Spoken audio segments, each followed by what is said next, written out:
Mi amaga amagagi marakta sakchu haurakpham amasung lining laishongi khetnaba thamgumsi haina High Court of Manipur Chief Justice Siddarth Mridul na phongdokre.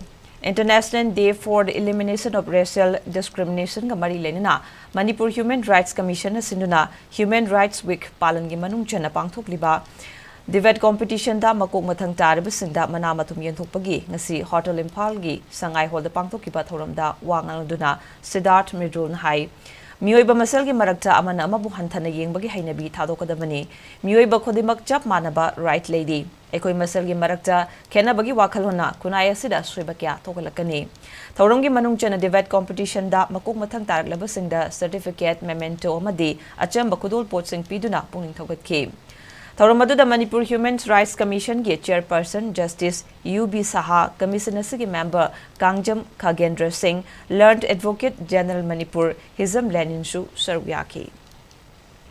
All possibility of peace and the pursuit of happiness become illusory. So I beseech all of you who are gathered here today, that let's celebrate our differences. Let's put aside our prejudices, whether they are racial, whether they are religious, whether they refer to our faith, whether they refer to our habits. Let us all get together and try and make this world a better place.